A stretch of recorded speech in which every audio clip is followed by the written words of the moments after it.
سلام علیکم. و علیکم سلام. اوزی ما رفته است. بله. خب اکا یکم منظور ما که بدخشان پورا یک جسم جانی ما است. یک شما کلمه دا بسیار خطا کردیم، گفتن که منظور ما از ملت تاجیک بودن است، تاجیکستان بودن است. خب بدخشان هم ملت تاجیکه، بدخشان یگان ملت دیگه نیست. خب گپ سر اینه که ما فقط وقتی ملت میگم خب در وطن ما البته ازبکستان، ازبک هم است، قزاق هم است، روس زبان هم است. بحث ما سر این است. بدخشان یگان ملت دیگر نیست، بدخشان تاجیکه، ملت تاجیکی اصلی بدخشانی یکم برادر. خب بگذار گپ شما باشه، بفرمایید. این نقطه نظر دیم مثلا وابسته به همین موضوعی که امروز پیشنهاد کردیم. خواهش میکنیم که سخنان ما رو تا آخر اعتبار کنین، گوش کنین. ما شما رو نه تحقیر میکنم نه دشنام میتونم. وابسته به این موضوع میخوام فکر خودم بیان سازم. بفرما. یکم این که برادر خیلی چندین نفرایی که در حقیقت در توسط اخبار عمومی، توسط تلویزیون، توسط شبکه‌های اینترنتی ما با خبر شدیم. یکم که مقصد همون شهرهای بین‌المللی را بستن، یعنی خسارات جدی آوردن. خب از منظور که همین نفرها خودشون یعنی به کوچه برومدن، به همون راه برومدن، راه محکم کردن. یعنی ضرورت شد که مقامات این حالت برطرف سازه و وظیفه مقامات چی است؟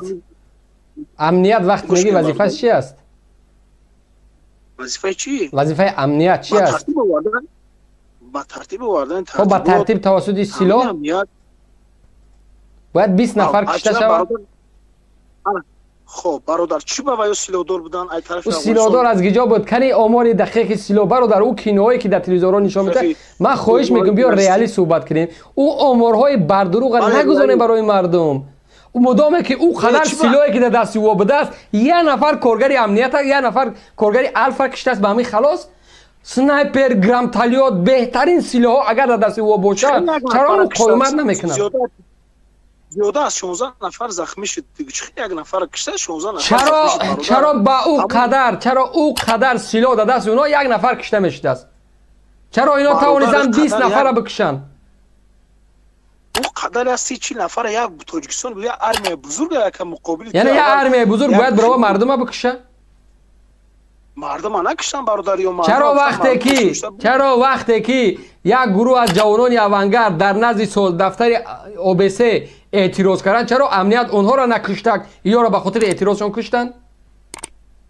اونها با چه مقصد اعتراض کردن؟ با مقصد فرقی نداره. اعتراض کردن در تاجیکستان ممنوع است، قانونگذاری کشور اجازه نیست. فرقی نداره. چرا یک نفر با جوابگری کشیده نشد؟ همین نفر گوش کن، همین نفر وقتی که ما دیدیم زیاده از چقدر یارق اصلی ها برادر عزیز از موضوع نگیرید. چرا وقتی که در نزد دفتر OBS یا سفارتخانه ایران یک گروه رفت هیچ کدامش با جوابگری کشیده نشد؟ هیچ کدامش، چون قانونگذاری کشور من کرده از اعتراضا. من طبق قانون من است. من کداگی نیست برای معافیت دولت بود. برای تویوتا دیگه جدا بگین. همون دولت من کردگی است. این خیلی گپ نیست که در یک کجا که با منفعت دولت باشه اعتراض بکن. پس همون قانون صلاحیت خود چگو میکنه برادر؟ همون قانون صلاحیت خود چگو میکنه؟ قرب خود چگو میکنه؟ یعنی یا که در همونجا پونکت های باید داخل میشد. صبر که از لحاظ حقوقی برادر نمیدونین گوش کنین، گوش کردن یاد گیرین. از لحاظ حقوقی پونکت های ABV. خب در جمهوری تاجیکستان اعتراض عمومی ملی من است، اما ولی بلکه لیکن پونت A کسانی که از منفعت ملی دفاع میکنن، ملی نکو از منفعت رژیم رحمانوف دفاع میکنن، برای اونها اجازت هست. پونت B کسانی که از اویله رحمانوف دفاع میکنن برای او اجازت هست. پونت V کسانی که فلان میکنن اجازت هست. ولی پونت آخران کسانی که از حقوق و آزادی های خود دفاع میکنن برای او اجازت نیست. گفته اینه قانون بعد او وقت همو جبهه خودش میگیره. ولی در دیگر حالت مدامی که فقط من است میگن نقطه است، دیگر این گپات برادر ما بسواد و گاو نیستیم. جامعه تاجیکستان گاو نیست که برای منفعت حکومت روا بوده است. خیلی گپ نیست برادر. منفعت ملی بالاتر از منفعت حکومت میست. میفهمی؟ منفعت ملی بالاتر از منفعت حکومت است. میفهمی؟ خب ما شما را بسیار گوش کردیم برادر. خب برای من جواب که چرا با جوابگری کشیده نشد؟ انا که بیسید برادر یک دقیقه خواهش. وقتی ما صحبت کردید ما خاموش شدیم و آداب معاشرت خب سوال مرا جواب ده. سوال مرا جواب ده. یعنی با شما رعایت کردیم. سوال جواب ده.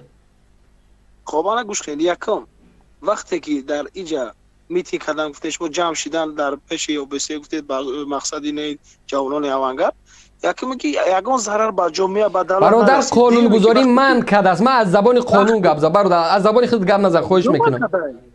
در او را زدن یه بچه یک ارگانیزاسیون مخصوص طرح بشته زدن ویران کردن داد و فیغان کردن باف بگم فکری خود نگو. من فکری خود من نگفتم. من از زبان قانون گفتم. قانون گذاری من کردگی است. لیسین صبح تولکین من شما را گوش کردم برادر. اوقی تو خطا میگی من نمیتونم تو را گوش کنم. او با معنی نیست که گوش کنم. من گوش کردم مرا تو چیزی بگو من تو را گوش کنم. نه من برداشت این گپای سمسته را ندارم برادر. من وقتم کم است. با خاطری که جواب دادن نمیتونی. میترسین شما. نمیگن که بله همین غیر قانونی که ولی مقامات ما چون که از رحمان و اولیاء و دفاع میگن گفتن برین استراحت کنین تمام. این گپ بگو برای داخل موضوع. هرچند که فکر شما با من مقبول نبود نه که من گوش کردم برادر. مجبور میشی برادر عزیز گوش میکنی مرا تا آخر. مجبوری نمیفرته برای از دنگا بکش یک دیگر قبول میکنم. منم گوش کنیم برادر. من گوش نمیکنم. سوال جواب نمیتی. سوال جواب تی اخی. چی سوال جواب تی؟ برای چی وقتی قانونگذاری من میکنه قانونگذاری دیگه برای همه در نزد قانون و سود برابر است برادر. با یکی دیگه میگم کدام ماده سر قانون کشور میگه همه در نزد قانون و سود برابر است. قانون جمهوری اسلامی درباره چی شما گپ زنین؟ کدام ماده کدام سر قانون کدام ماده نداره دیگه. در باب 2 حقوق و آزادی های انسان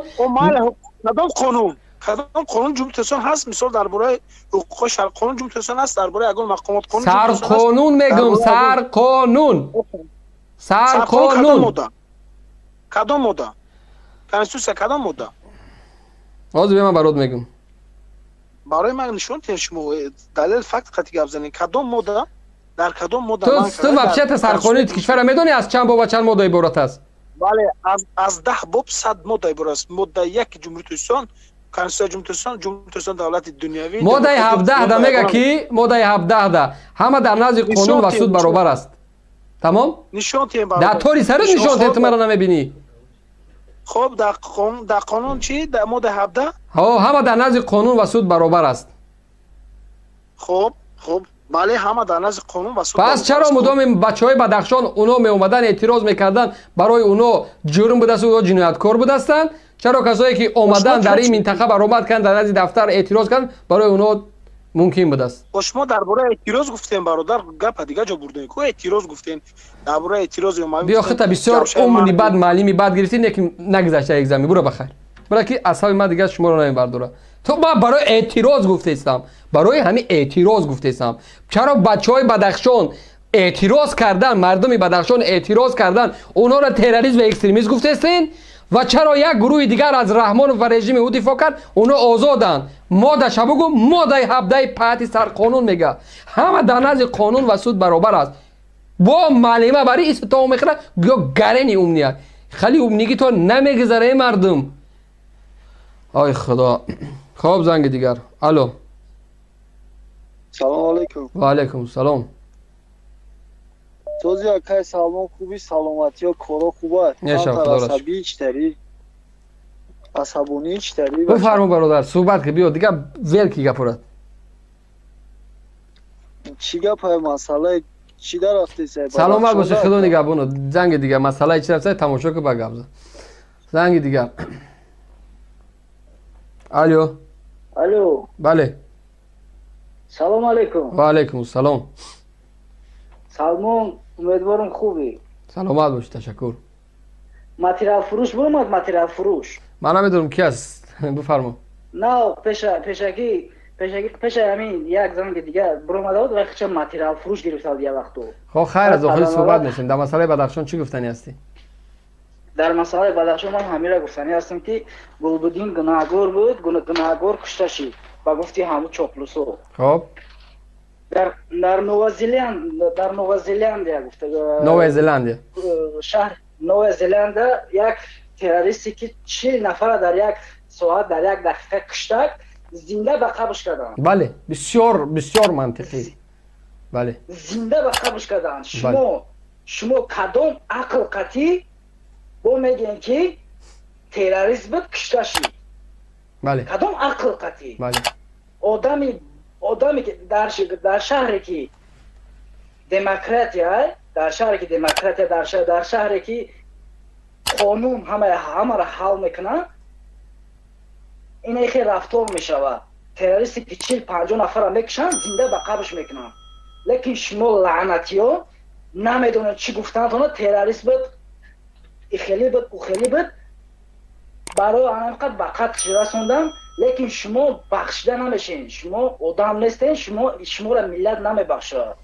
فهمیدین؟ شما آنم قرار میگم که ملتی که با ننگ و ناموس های هیچ وقت شما را نمیبخشه. سلامت باشید.